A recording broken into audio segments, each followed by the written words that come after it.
comenzar mi intervención del día de hoy comentándoles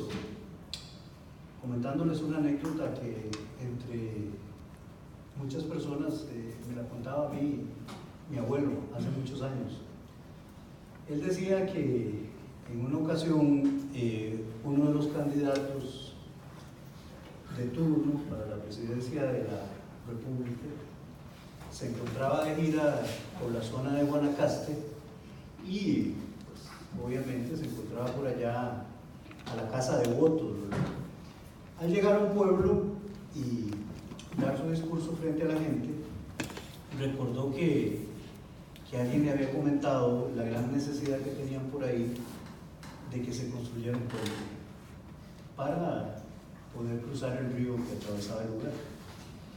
Siguiendo la tan arraigada costumbre de ofrecer algo para obtener votos, el candidato de nuestra historia le ofreció a las personas que le escuchaban construir el puente que tanto necesitaban. Sin embargo, en ese momento fue alertado por uno de sus asesores que rápidamente le dijo: mire, el puente no lo ocupan en este, sino en el pueblo siguiente. Para lo cual sumaba la importante razón de que en el lugar en el que estaban sencillamente no había río. Debido a lo anterior, el candidato improvisó y en su discurso agregó: ciudadanos, les construimos el puente y si no tienen río, también les construimos el río. Esto es parte de la historia un poco surrealista de nuestro país y hasta ahí llega la parte histórica de la anécdota, ¿verdad? Para efectos de mi exposición, yo quiero que supongamos ahora varias situaciones más. Supongamos que el candidato ganó las elecciones, que su partido tenía amplia mayoría en el Congreso y también, repito, supongamos que era un hombre de palabra y para cumplir con lo prometido logró en su periodo de gobierno que la Asamblea Legislativa aprobara una ley con el objetivo de construir un puente en un pueblo sin río. El jurista español Alejandro Nieto, en su crítica de la razón jurídica, recoge otra situación muy ilustrativa vivida por él en un congreso académico en el que participó. En este, él vino y mostró los resultados de una investigación en la que recogía las decisiones del Tribunal de Cuentas de Madrid. Es un tribunal encargado del control de la hacienda, del manejo de los fondos públicos en España, y logró acreditar que la orientación de esas decisiones variaba considerablemente dependiendo de si habían sido tomadas por los miembros de esa Cámara, nombrados por el PP o nombrados por el Partido Socialista Obrero Español. Es decir, lo que hizo Alejandro Nieto fue mostrar el impacto que factores o orientaciones políticas, político-partidistas más precisamente, tenían no solo en la conformación del tribunal, sino también en la orientación de sus decisiones. Frente a los datos que mostraba Alejandro Nieto en aquella ocasión, respondió la razón burocrática, para decirlo en términos de Max Weber, o lo que es lo mismo, respondió en medio del Congreso la razón jurídica desviada. Montada en furia, una secretaria o ministra de gobierno del gobierno de la nación española le espetó al profesor que él no sabía nada de derecho y de seguido, para mostrárselo, según ella, leyó algún artículo de ley que establece que los jueces de la nación española, al resolver, lo hacen de manera independiente, en exclusiva y estricta armonía con lo que establece la Constitución y la ley. En este punto quiero destacar que en general a quienes estudiamos Derecho nos formaron de esta manera. No interesa que no haya río para aprobar formalmente una ley para construir un puente que se supone es para cruzar. No interesa que no se pueda o no sea idóneo o necesario construirlo para interpretar y aplicar esa ley. No interesa la realidad no interesan los efectos reales que tienen las normas jurídicas. El derecho como disciplina de conocimiento y sus métodos esencialmente han sido construidos de espaldas a la realidad y así nos forman de espaldas a ella. Pero podríamos analizar de otra manera la ley que ordena la construcción del puente sin río, o digámoslo ya sin necesidad de metáfora, podríamos analizar de otra manera cualquier norma del ordenamiento jurídico. Precisamente desde una perspectiva sociojurídica sabemos que tanto las causas como también los efectos de las normas jurídicas no dependen necesariamente de lo que los políticos o los burócratas o quien quiera que sea expongan como sus motivaciones para crearlas, ni tampoco la aplicación real de las normas del derecho depende de lo que estos digan que se debe hacer o de lo que creen que se hace o se logra con ellas. Vamos a ver. Para ser más claro, independientemente de las justificaciones que podamos construir en la filosofía del derecho no realista para sustentar la existencia de las normas jurídicas de cualquier índole, e independientemente de los lineamientos para su interpretación uniforme que se logren trazar desde la doctrina y la dogmática jurídica, desde la sociología del derecho interesa más bien plantear otras preguntas o problemas esenciales. Algunas de ellas, por ejemplo, ¿cuáles son los fenómenos o procesos sociales reales que originan o motivan la creación o surgimiento de una ley? ¿Cuál es el grado de aplicación efectiva que tienen esas leyes en la realidad? ¿Qué relaciones tienen las normas jurídicas con normas sociales no jurídicas de otra índole? ¿Afecta a ellos su eficacia en la regulación de los comportamientos de la gente? ¿Incide en su aplicación alguna particularidad de los jueces o de los funcionarios encargados de hacerlo? Con estas y con otras preguntas se puede delinear el tema u objeto central de la sociología del derecho. Esto es, el estudio de la interdependencia recíproca entre las acciones, procesos y sistemas que conforman la vida social y las normas jurídicas de cualquier índole. Pero, para ser bastante más claros, ¿qué entendemos por sociología del derecho? A riesgo de simplificar demasiado las cosas, dejo de lado una discusión muy fértil, de la que estoy plenamente consciente, que existe en la teoría y en la filosofía del derecho, sobre la tarea del derecho como disciplina de conocimiento, para hacer referencia a las que considero son las dos acepciones más importantes del concepto de sociología jurídica y las tareas que según estas se pueden emprender respecto del derecho. Quiero decir con esto que en realidad existen distintas sociologías del derecho, es decir, distintas posiciones acerca de lo que se entiende que es la tarea o el objeto de interés, el objeto de conocimiento de esta disciplina. De acuerdo con el interés de conocimiento, podemos hablar esencialmente de una sociología jurídica teórica, o más precisamente de teorías sociológicas del derecho, y podemos hablar de una sociología jurídica empírica operacional o aplicada. En el primer caso, se hace referencia a construcciones teóricas con las que se pretende explicar de manera general las acciones y los sistemas sociales, así como la evolución de la sociedad a partir de su vinculación con las normas del derecho. O viceversa, nos encontramos con diversas construcciones teoréticas desde las que se busca explicar las causas del surgimiento o creación de las normas del derecho desde ciertos procesos sociales. Ya adelanté que el problema central de este enfoque es dilucidar cuáles y de qué tipo son los fenómenos o procesos sociales que subyacen en la creación o surgimiento de esa, por ejemplo, nuestra ley del puente sin río o de cualquier otra norma jurídica. Precursores de la sociología del derecho como Karl Marx, como Emile Durkheim, e incluso fundadores de la sociología jurídica como Max Weber, y Eugen Ehrlich priorizaron este tipo de formulaciones teóricas.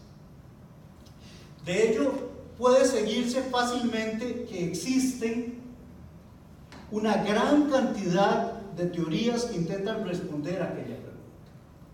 Algunas entienden la realidad social desde una perspectiva conflictual, otras entienden que las relaciones o vínculos en la sociedad no se desarrollan de esa manera. Volviendo de nuevo solo para el ejemplo a la ley promovida por el candidato de nuestra historia, a la ley con la que logró que se construyera un puente sin río, podríamos indicar para el ejemplo que desde la perspectiva de Emil Durkheim, la cuestión esencial sería determinar si la misma responde o es producto de alguna de las formas de solidaridad mecánica u orgánica de las que este autor entiende que son manifestaciones todas las normas del derecho. Una perspectiva marxista, en términos muy generales, se preocuparía por diferenciar la relación de aquella ley con una base material de producción y si como tal cumple o no una función ideológica distorsionadora de la realidad que asegura algún objetivo de dominación política. ¿Podríamos explicar la ley del puente sin río de esta manera? Fue creada por el candidato a presidente con fines ideológicos para lograr alguna forma de contención o dominación política. Ehrlich, por su parte, propondría esclarecer si la génesis u origen de la ley de nuestra historia o de cualquier norma del ordenamiento jurídico puede explicarse a partir de algunos de los distintos modelos tipo de hechos del derecho desde los que él entiende se generan todas las normas jurídicas. Para Ehrlich, todas las normas sociales, incluidas las normas sociales de naturaleza jurídica, surgen de lo que él denomina como hechos productores del derecho, los cuales, para él, obviamente esta perspectiva ha sido mucho más desarrollada y superada, para él son 4 hechos esenciales productores del derecho. La repetición de comportamiento y usos sociales, lo que en la moderna sociología se entiende como is real norms o normas reales del ser. Es decir, desde esta perspectiva las normas no solo son preceptos de deber ser, sino también se entienden como normas, parámetros de comportamiento repetidos y que son seguidos por otras personas. También se entienden como hechos productores del derecho las relaciones de dominio, las relaciones de posesión y finalmente las relaciones contractuales. Se trata obviamente de una tipología básica que no podemos tener por cerrada, pero resulta útil para diferenciar también algunos hechos o fenómenos que pueden explicar el surgimiento o creación de las normas del derecho. Uno podría atreverse a identificar en relación con las teorías puras o de sustento teorético en la sociología del derecho, por lo menos 2 rasgos esenciales desde una perspectiva crítica. Primero, se trata de teorías genéticas o genealógicas, en el tanto que pretenden explicar de manera muy general el origen o génesis que se supone tienen todas las normas jurídicas. 2, sin reparar, y no lo hago en este caso porque eso requeriría de muchas conferencias más, sin reparar en sus planteamientos particulares, estas perspectivas también tienen en común que al menos en su formulación originaria no tuvieron mayor preocupación por la operacionalización de sus afirmaciones o hipótesis centrales. ¿Qué quiero decir con esto? No se interesaron por brindar elementos para la verificación o refutación de sus propuestas explicativas de la interdependencia del derecho y la vida social. Esas hipótesis, en la mayoría de las propuestas, por lo menos en las 3 que les acabo de mencionar, eran una suposición a priori. No obstante, en la actualidad se tiene claro que esas insuficiencias metodológicas pueden subsanarse en el tanto que muchas de estas hipótesis para la explicación de aquel vínculo pueden operacionalizarse, pueden plantearse y explicarse desde variables verificables o refutables. Junto a esta acepción de la sociología del derecho, también se puede hablar de una sociología operacional, empírica o aplicada. Curiosamente, fue Eugen Ehrlich quien precisamente fundó las bases de la moderna sociología jurídica de base empírica. De nuevo, me explico. Siguiendo uno de los principales objetos de interés de este autor, para la ley del puente sin río, con que comencé mi exposición, sería extremadamente importante determinar si finalmente esta ley terminó siendo solamente derecho sobre papel o si se convirtió en derecho viviente. Con esto, lo que quiero decir es que según la conocida distinción hecha originariamente por Ehrlich y luego difundida por el jurista norteamericano Roscoe Pound, las normas jurídicas siempre pueden clasificarse como derecho en los libros o como derecho en acción o viviente. A partir de esta distinción esencial, en la sociología jurídica aplicada se tiene en claro que el interés de estudio central no es la investigación del derecho entendido como la suma de todas las normas que conforman el ordenamiento jurídico y están formalmente vigentes, sino el estudio del derecho viviente, es decir, de aquel que tiene una vigencia fáctica constatable.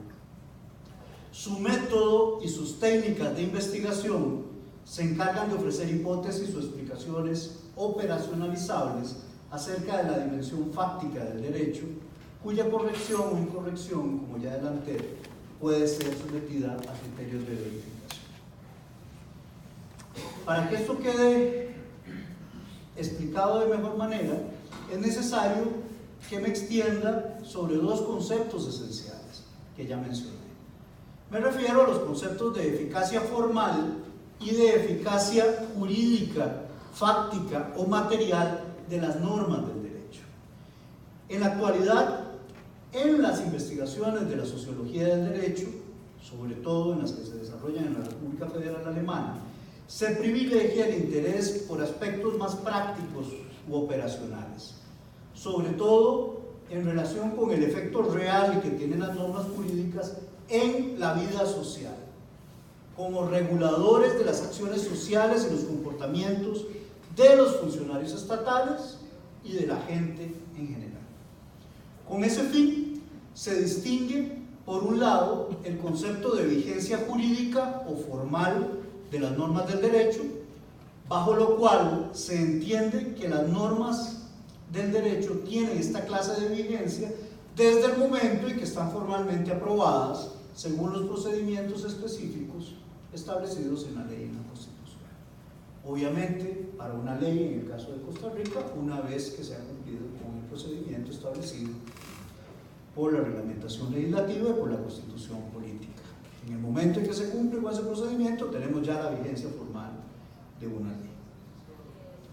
Más que este concepto, interesa el de vigencia material o fáctica de las normas jurídicas.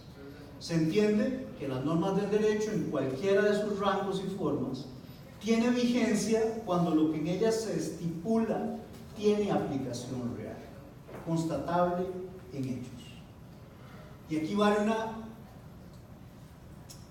particularización o precisión más.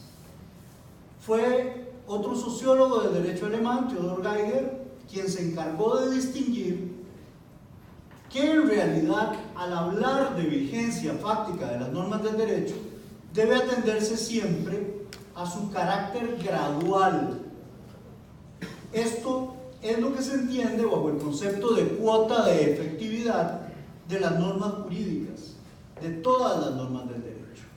Es decir, todas las normas jurídicas siempre tienen distintos grados de vigencia real, según coordenadas espaciotemporales que van desde su inaplicación absoluta hasta diversos grados de aplicación efectiva en la realidad que nunca deben ser supuestos sino verificados. Por eso es que no nos cuesta constatar, por ejemplo, que en Costa Rica podemos hablar de un código procesal limonense, procesal penal, un código procesal penal puntarenense, un código procesal penal aplicado en San José. Es decir, quienes estamos, por ejemplo, en las funciones de apelación nos damos cuenta que existen distintas interpretaciones y aplicaciones de normas formalmente vigentes. Y más que esa variable de naturaleza espacial, nos damos cuenta también que existen diversas formas de eficacia real según coordenadas temporales. Un análisis interesante, por ejemplo, se puede hacer sobre el grado de eficacia real de las garantías que integran el concepto de debido proceso. Hay un pico de vigencia material al inicio de los años 90, hay una depreciación o gradación de la vigencia material de estas garantías en años más recientes. ¿Por qué digo esto? En este caso, sería fácil inferir entonces que el interés central de las investigaciones de la sociología del derecho se orientará no a repetir lo que dice la ley, sino a determinar el grado de aplicación real, sus efectos en la vida social, sus efectos materiales en esa realidad, o en su defecto, a identificar aquello que impide que las normas jurídicas tengan esa eficacia. Expuesto de manera extremadamente simplificada mediante el desafortunado ejemplo de la ley del puente sin río. Desde un enfoque sociológico jurídico empírico, lo que interesará finalmente será dilucidar si lo dispuesto o estipulado en esa ley se aplica en la realidad, o más precisamente, en qué grado se aplica, o en su defecto, qué impidió su eficacia real, qué impidió que se construyera, por ejemplo, un puente en un lugar en que no era requerido. Este tipo de razonamiento aplica para una gran cantidad de normas del derecho. Por ejemplo, si se quiere mejorar la recaudación fiscal, deberá procurarse que la ley creada al efecto establezca mecanismos que permitan que esto se logre realmente, y no como un mero mecanismo simbólico. Si se pretende lograr que disminuya la criminalidad, se deben crear leyes que permitan alcanzar ese objetivo, para lo cual bien sabemos que no basta con aumentar las penas, ni tampoco con reabrir la isla presidio de San Lucas, como han propuesto algunos recientemente. Este grado de vigencia real, la cuota de efectividad de una norma jurídica, así como la diferenciación de los factores que impiden esta cuota de efectividad, es empíricamente constatable. Y esto resulta de extrema utilidad para el diseño, promulgación y aplicación racional e instrumental de las normas del derecho y para la toma de decisiones que esto involucra. Bajo esta orientación racional e instrumental, se entiende que las normas jurídicas deben ser creadas con la clara orientación de un objetivo realizado. Es decir, su contenido debe diseñarse para permitir que se creen medios o mecanismos para alcanzar los fines que se plantean. Así, ni se deben promulgar leyes para construir puentes en donde no hay ríos, ni tampoco se deben crear leyes que en realidad no permitan mejorar la recaudación fiscal o reducir efectivamente las tasas de criminalidad. Para dilucidar el alcance real de las normas del derecho, conviene además diferenciar algunos conceptos centrales de la sociología del derecho que nos permiten entender contextos en los que podemos medir, indagar esta el grado de eficacia que tienen estas normas. Por ejemplo, el mismo Ehrlich utilizaba un concepto central que es el concepto de derecho social o de normas de la organización social. Con esto hace alusión a modelos o parámetros de comportamiento para la organización de los grupos que conforman la sociedad en su vida cotidiana. El concepto recoge, como podrán suponer, es un concepto muy amplio, recoge desde los modelos de comportamiento que rigen dentro de las familias hasta aquellos que regulan la práctica económica, los negocios comerciales, el crédito en un pueblo, la manera en que se establece la disciplina dentro de las escuelas, etcétera, etcétera.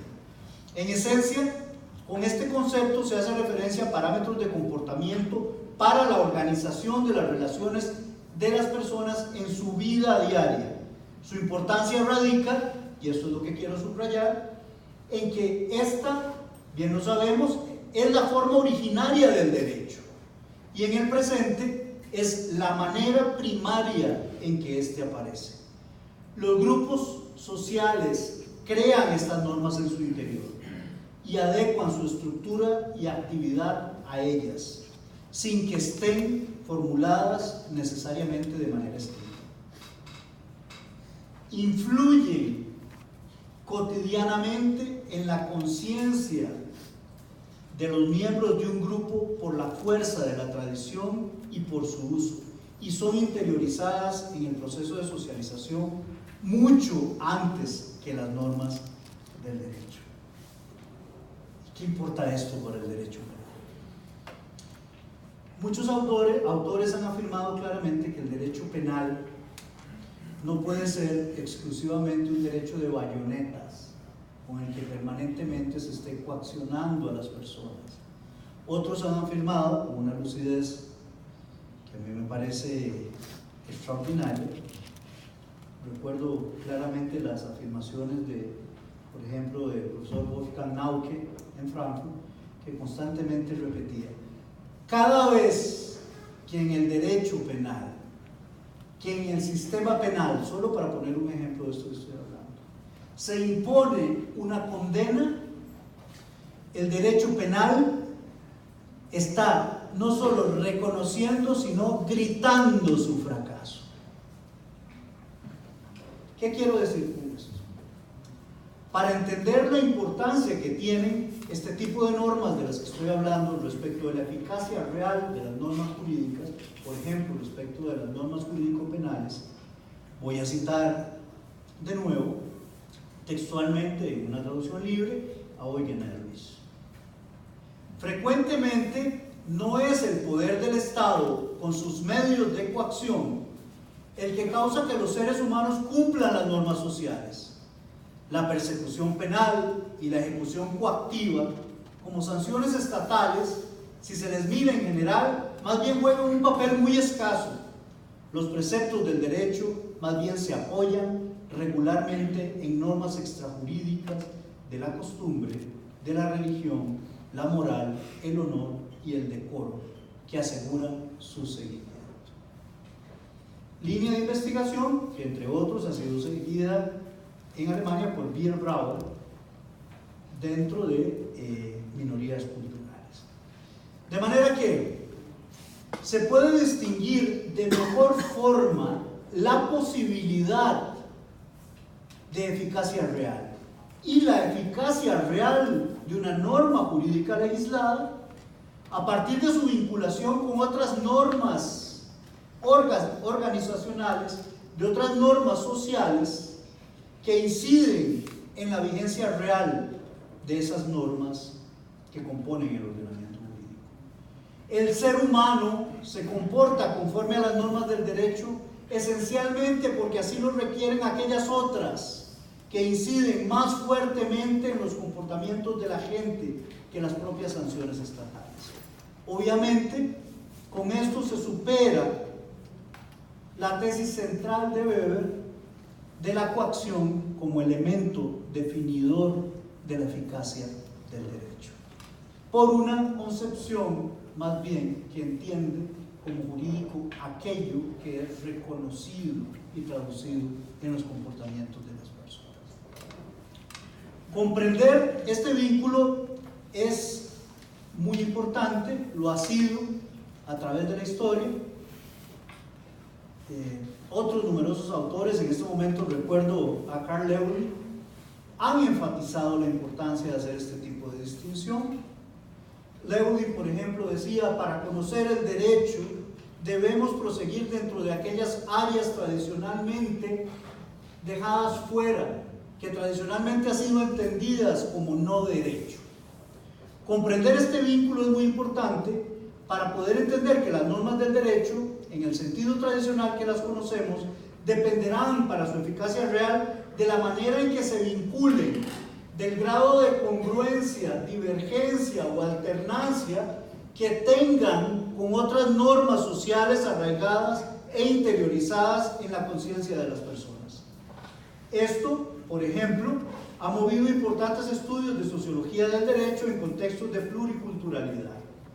Ya desde el famoso estudio realizado a principios del siglo pasado sobre la cuestión Cheyenne, realizado por Lewin, hasta estudios más recientes, por ejemplo, los de Biederbrauer en Alemania, con minorías kurdas o persas, se ha buscado precisar el grado de congruencia, divergencia o alternancia de las normas organizativas de esos grupos con las normas de la cultura jurídica dominante.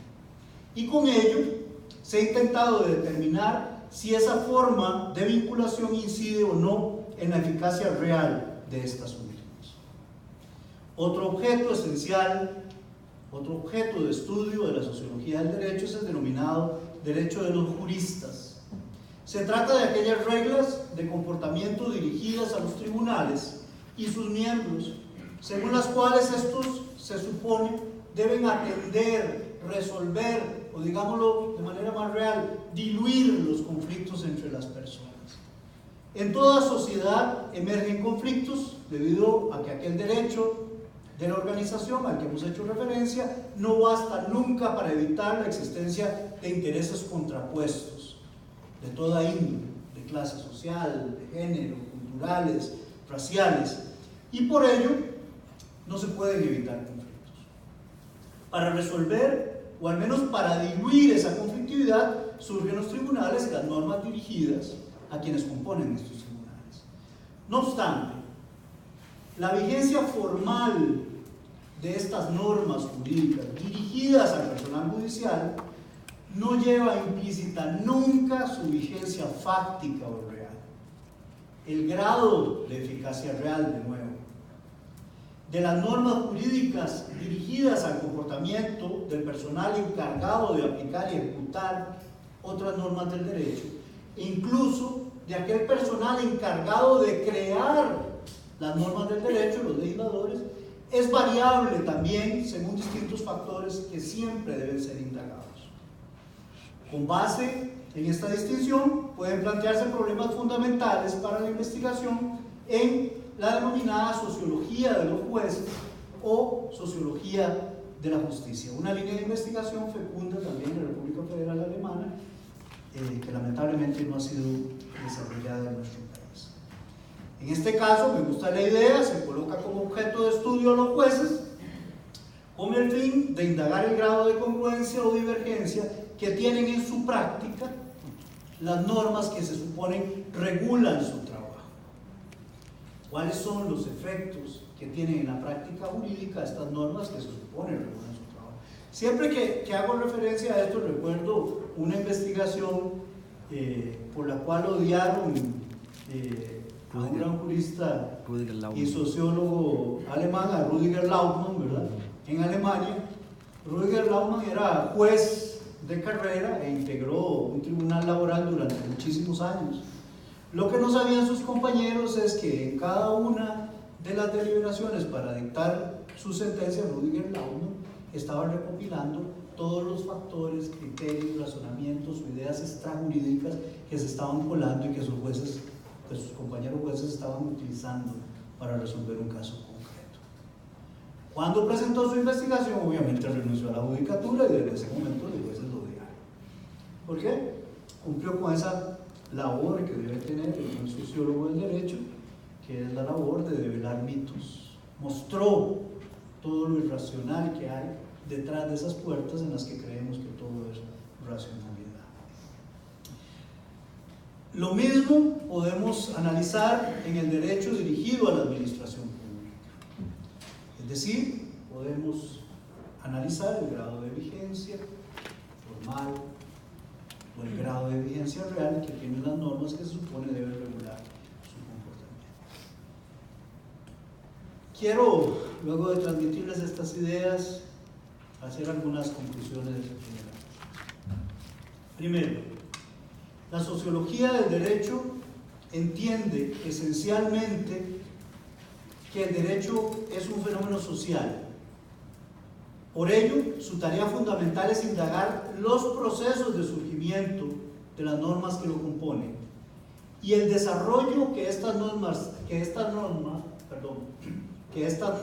tienen hacia el derecho realmente practicado o vivido, o hacia aquello que impide que estas normas se cumplan.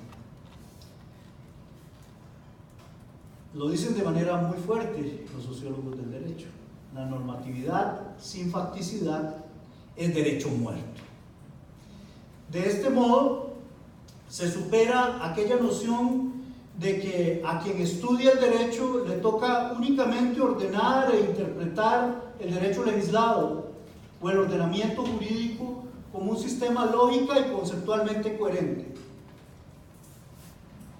Más que eso, dicen los sociólogos del derecho, lo que corresponde es darnos la vuelta, volver nuestra mirada hacia la realidad para comprender lo que realmente es el derecho.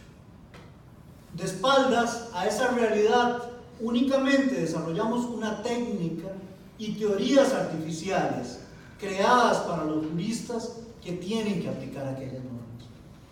En esta línea, conviene tener en claro qué factores o fenómenos o procesos sociales no jurídicos inciden en su creación.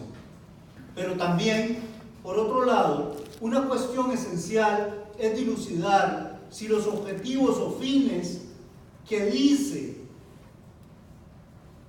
la política, que dice la mercadotecnia del poder, que dicen algunos, efectivamente se alcanzan. La tarea más importante de la sociología del derecho es el estudio de algún tipo de hechos sociales vinculados al origen, pero también a los efectos reales de las normas jurídicas de cualquier naturaleza. La aproximación a ambas dimensiones solamente puede lograrse mediante una metodología pertinente al efecto, que está muy lejos de las reglas de la hermenéutica, de la argumentación en las cuales hemos sido formados o mal formados. El panorama que nos presenta el enfoque sociológico jurídico, sobre todo este de base empírica al que les he hecho mención, es mucho más rico, mucho más dinámico que el que nos brinda el ontologicismo jurídico en que hemos sido criados.